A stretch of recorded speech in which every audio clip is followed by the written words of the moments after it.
It is painful, but the truth is difficult to ignore. The harsh reality is that many Argentines simply do not know how to accept defeat. The World Cup is already over, yet the insults, attacks, excuses, and accusations continue. But before we go any further, hit like and subscribe for more shocking football stories. A growing number of people are completely exhausted by it, including one of football's greatest legends, Zinedine Zidane. Known for avoiding unnecessary controversy and widely respected as one of the most elegant figures both on and off the pitch, Zidane has finally reached his limit. Just like countless other players and fans, he can no longer ignore what he sees as blatant injustice. And now he has finally spoken out. In a stunning interview, he appeared to take a direct shot at Lionel Messi, while delivering a brutal reality check to both Argentina and FIFA. Stay with us, because what he allegedly said has created a massive storm. Yesterday, Zinedine Zidane sat down with a French newspaper for more than 45 minutes. But among everything discussed, several specific comments immediately grabbed everyone's attention. At one point, the interviewer asked him about rumors spreading across social media claiming that Argentina had lost because the players were allegedly threatened. The French legend responded calmly but firmly, saying, "Ridiculous. It is simply another excuse to avoid looking at yourselves and admitting your own mistakes." He then added that if you cannot even defeat Cape Verde properly, Egypt or Switzerland, then you should not expect to overcome one of the strongest national teams in the world, such as Spain. The interviewer immediately asked what Zidane meant by winning properly, and whether he was referring to the refereeing decisions. "I know you normally avoid these subjects," the interviewer said, "but do you believe Argentina received favorable treatment?" Zidane laughed before answering, "You said it yourself. I really do not like discussing those things. When I say winning properly, I mean they were never truly superior to those teams. If you actually watch how their opponents performed, many of them were the better side. Argentina simply got fortunate at important moments. Maybe it was the referee. Maybe the other team became nervous. I honestly do not know. I will let people decide for themselves." The interviewer then pushed him further. "So in your opinion, Argentina lost because they were not better than Spain? And would you say they are simply bad losers?" The former Real Madrid icon and Ballon d'Or winner gave a surprisingly direct response. "I do not even need to say that. The evidence is there. It is obvious that many Argentines struggle to show respect toward their opponents, and that is a serious problem.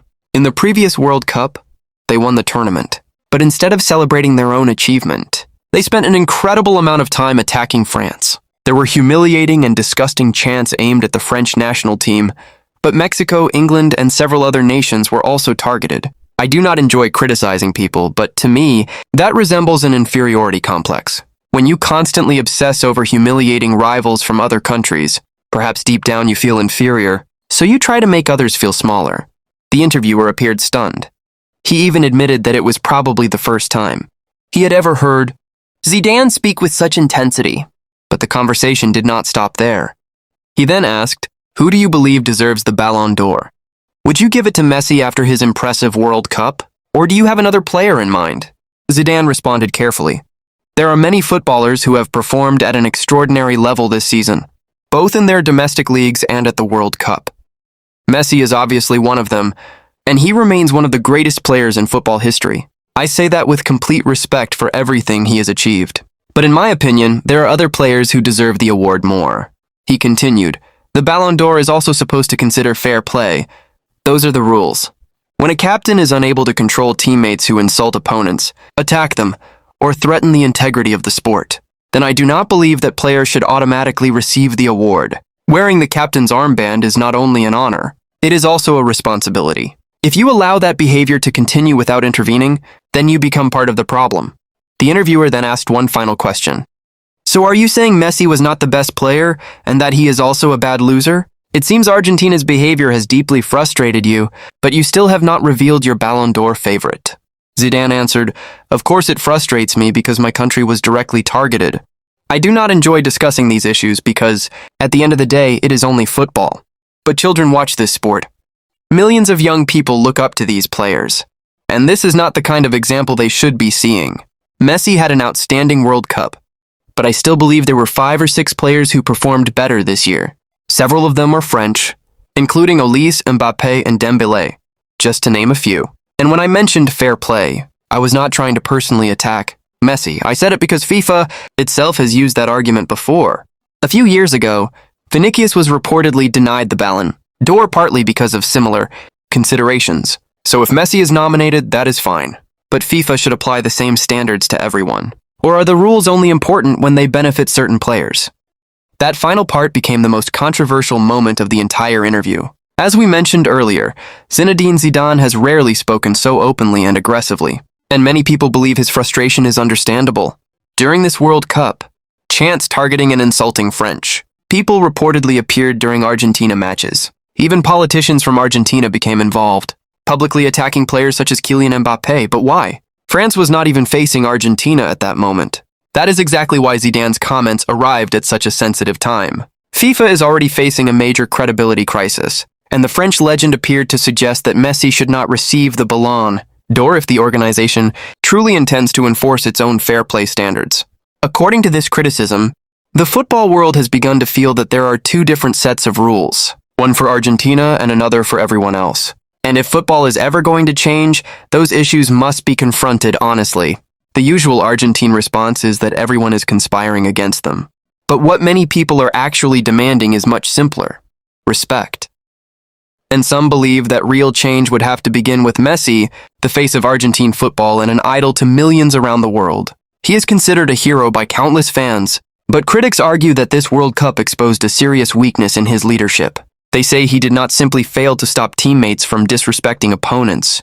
Instead, by remaining silent, he allowed millions of people to believe that humiliating, insulting, and even attacking rivals was acceptable. And do not say that it was not his responsibility. He was the captain.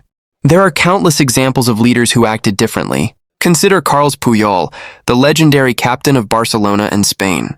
During one match, Dani Alves and Thiago Alcantara began mocking their opponents by dancing. Puyol immediately stopped them.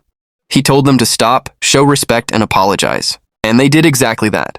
Now look at another example. Philipp Lahm during the 2014 World Cup.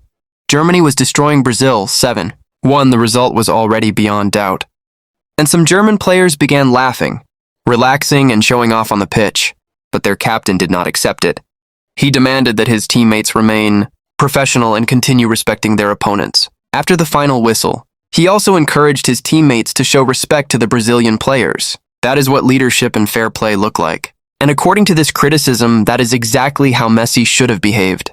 Let us be honest. When countries such as Spain, Italy, Brazil, or France win major tournaments, they generally do not need to humiliate other nations to prove their greatness. They win, celebrate, and move forward. That combination of success and dignity is what creates true legends. You can win every trophy available, but without respect, you are still missing something important.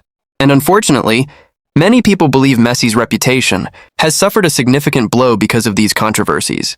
But the criticism does not stop with Messi. It also extends to Gianni Infantino and FIFA, an organization accused by critics of changing or applying rules selectively.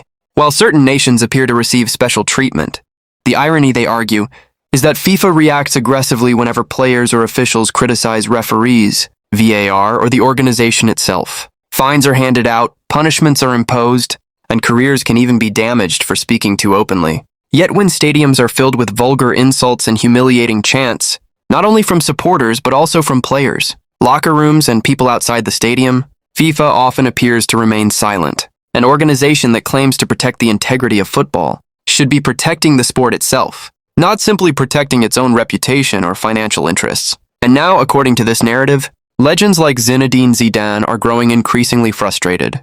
The message is simple: stop making excuses. If you lost, accept it. Perhaps Argentina simply performed worse. With respect to their opponents, critics argue that they did not dominate their matches in the way a true champion should. Spain, meanwhile, defeated France, Portugal, and Belgium, overcoming some of the strongest teams in the competition. Argentina, according to this argument, struggled to convincingly defeat much smaller opponents, even while benefiting from controversial moments. Instead of continuing to talk about threats and conspiracies, perhaps the better question is why. Argentina could not convincingly defeat teams like Egypt, a squad whose overall market value was reportedly far lower than Argentina's. And this is what many fans have been saying. Hey everyone, we just want to send a huge thank you for all the incredible facts, statistics, and information you continue sharing with us. Let us keep the conversation going. Thank you for the amazing videos. Shout out to GG. Hello, we love your work. Thank you for all these clips. Hopefully you enjoyed the video, and hopefully this interview and the analysis surrounding it gave you something serious to think about. We are incredibly grateful for all the support and growth this community continues to give us. None of this would be possible without you. That is our perspective on the situation. The entire team sends you a warm embrace. Until next time, keep watching, keep questioning, and let the ball keep rolling.